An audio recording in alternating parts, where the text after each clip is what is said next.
दोस्तों जरा ये वीडियो देखिए। About 5 feet into Canada. There was 3 of them. I didn't see the incident. Oh. Little baby and probably about a 9 or 10-year-old and their father. जी हाँ, आप सोच रहे हैं कि यहाँ बर्फ से कोई चल के गया है, पर यह कोई नॉर्मल फुट स्टेप नहीं है।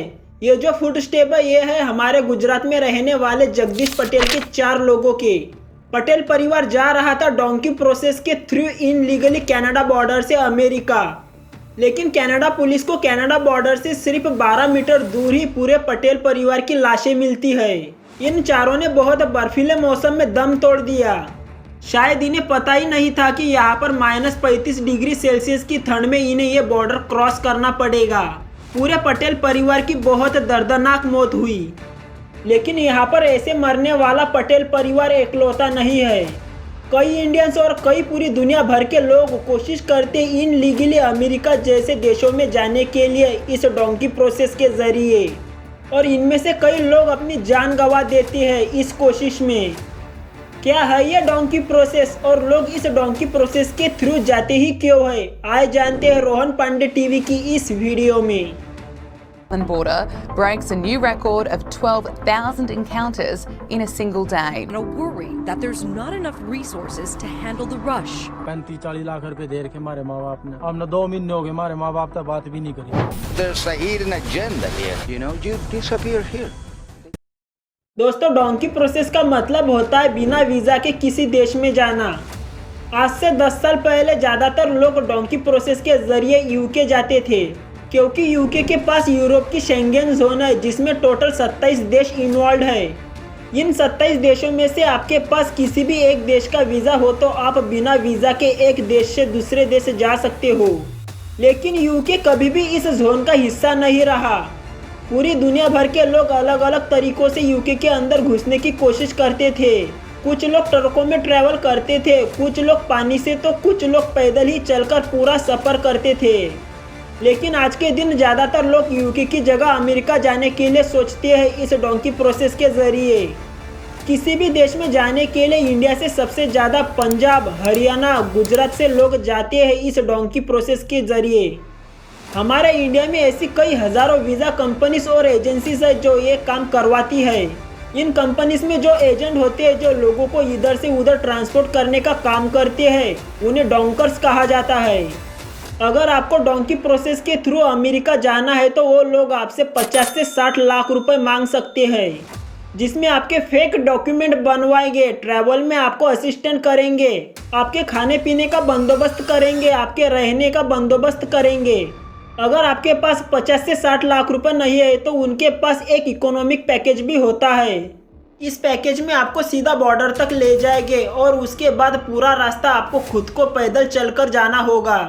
जो लोग इनके जाल में फंसते हैं वो समझ ही नहीं पाते कि लीगल वीज़ा की फीस कभी इतनी नहीं होती, या फिर वो लोग ऐसे होते हैं जो रेगुलर वीज़ा अपने लिए लगवा ही नहीं पाते, एक ना एक प्रोसेस कंप्लीट ही नहीं कर पाते। इसलिए उन लोगों को लगता है कि इतने सारे पैसे देने के अलावा उनके पास दूसरा और कोई ऑप्शन मौजूद ही नहीं है। इसलिए ये पैसा इकट्ठा करने के लिए अपने घर, खेती, यहाँ तक कि अपनी लाइफ टाइम सेविंग भी लगा देते हैं। पर इसमें अकेले इन लोगों की भी कोई गलती नहीं है। ये जो वीज़ा कंपनीज रहती है वो लोगों को लालच देती है। ये एजेंसीज कहती है हम ना आपको सिर्फ अमेरिका तक पहुंचाएंगे बल्कि आपको वहां पर बहुत सारी जॉब्स अपॉर्चुनिटीज़ भी देंगे। लेकिन इस सफ़र में जो असली मुसीबतें आएगी और जो लीगल प्रोसेस का सामना करना पड़ेगा, ये सारी बातें आपसे ये एजेंसी छुपा कर रखती है। डोंकी प्रोसेस के थ्रू अमेरिका जाने का दूसरा भी एक और रास्ता है। जी हाँ, अमेरिका मैक्सिको बॉर्डर। ये रास्ता कनाडा बॉर्डर से भी ज़्यादा खतरनाक है। ये दूसरा रास्ता शुरू होता है इक्वाडोर या ब्राज़ील से। हम इंडियंस के लिए ब्राज़ील और इक्वाडोर का वीज़ा लेना बहुत आसान है। इक्वाडोर में तो 2019 से पहले हम इंडियंस को वीज़ा की भी ज़रूरत नहीं होती थी। खतरनाक सफ़र तो कोलंबिया से शुरू होता है जो पनामा और मैक्सिको तक जाता है। कोलंबिया और पनामा के बीच एक बहुत घना जंगल भी आता है। इस जंगल को द डेरियन गैप भी कहा जाता है। इस पूरे एरिया में ना नेचुरल सड़कें पड़े हैं, सिर्फ पहाड़, नदियाँ और झाड़ियाँ ही है।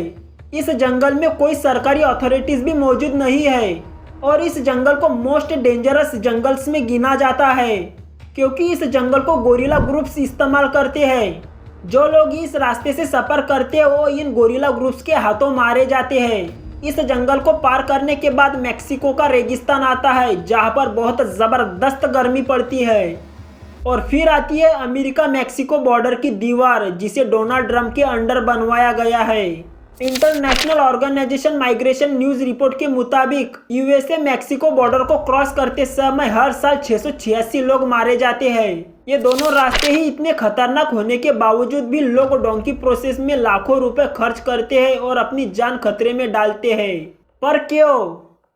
तो इसके पीछे कई कारण हैं। हम सिर्फ 2 मेजर वजह को समझेंगे। पहले, इकोनॉमिक अपॉर्चुनिटीज़। हमारे देश में कई लोग होते हैं जो देश के बाहर जाना चाहते हैं बेहतर जिंदगी के लिए।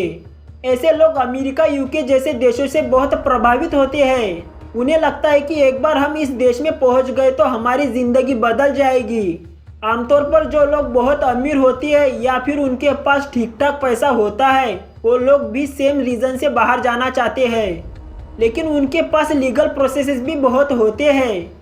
उनकी अच्छी जॉब होती है तो वो बाहर जॉब्स के लिए अप्लाई कर सकती है, या फिर उनकी एजुकेशन क्वालिफिकेशन होती है तो वो स्टूडेंट के तौर पर बाहर जाकर बड़ी बड़ी कॉलेजेस में पढ़ाई कर सकते हैं। लेकिन जो लोअर मिडिल क्लास के लोग होते हैं उनके पास ये लीगल रास्ते लेने के पैसे नहीं होते या फिर क्वालिफिकेशन नहीं होती। फिर उनके पास सिर्फ एक ही ऑप्शन बचता है, डोंकी प्रोसेस। सब कुछ बेच बाच के अमेरिका चले जाओ। दूसरी वजह है अत्याचार। मान लीजिए मयूर नाम का एक लड़का है, उस पर बहुत अत्याचार हो रहा है। उसके आसपास के लोग उसे मारने की फिराक में है। तो ऐसे में मयूर क्या करेगा? मयूर के पास तो सिर्फ एक ही ऑप्शन बचता है, देश के बाहर जाना। और बॉर्डर पुलिस अनुसार ये सबसे बड़ा रीजन है जो लोग पकड़ जाने पर बताते हैं। आप लोग वीडियो के स्टार्टिंग से ही सोच रहे होंगे कि जो लोग डोंकी प्रोसेस का रास्ता अपनाते हैं वो लोग बॉर्डर क्रॉस करने के बाद क्या करते हैं। क्या वो गवर्नमेंट से छुप के रहते हैं और छुप छुप कर ही अपनी नई जिंदगी की शुरुआत करते हैं? तो दोस्तों, इसका जवाब है नहीं। ज्यादातर लोग खुद ही अपने आप को बॉर्डर पेट्रोल के हवाले कर देते हैं। बॉर्डर क्रॉस करने के बाद जो बॉर्डर गार्ड्स वहां पर खड़े होते हैं तो लोग खुद ही अपने आप उनके साथ चले जाते हैं, उनसे भागने के बजाय। पर लोग ऐसा करते क्यों है? तो इसके पीछे की वजह है असाइलम की मांग करना। अब आपको असाइलम पता ही नहीं होगा। असाइलम एक प्रोटेक्शन का तरीका है। जब आप किसी देश में असाइलम की मांग करते हो तो वो देश आपको प्रोटेक्ट करता है। आप उस देश में रह सकते हो क्योंकि आपके देश में आपको खतरा है, जैसे कि आपको कोई मार देगा, कोई पॉलिटिकल खतरा हो सकता है या फिर कोई रिलीजियस खतरा भी हो सकता है। ऐसे कई सारे कारण हो सकते हैं। लेकिन आप जो कारण बता रहे हो वो सच है या झूठ, ये डिसाइड करने के लिए एक इमिग्रेशन जज होता है। जो लोग बॉर्डर पार करने के बाद असाइलम की मांग करते हैं उन्हें इमिग्रेशन कोर्ट में जाकर अपनी बात को साबित करना होता है कि हाँ, आपके देश में आपके साथ ऐसा ऐसा होता है। जाहिर सी बात है, ज्यादातर लोग झूठ बोलते हैं क्योंकि उनका असली कारण कुछ और ही होता है। तो उन लोगों को वापस अपने देश भेज दिया जाता है। यानी कि आपने यहाँ तक आने के लिए लाखों रुपए गंवाए तो वो सब पैसा बर्बाद, गई भैंस पानी में। ऊपर से आपके ऊपर बैन और लग जाएगा कि आप आज के बाद अमेरिका में लीगली भी कभी नहीं आ पाओगे। अब आपके दिमाग में ये सवाल उठ रहा होगा कि असाइलम के लिए डोंकी रूट्स अपनाने की क्या ज़रूरत।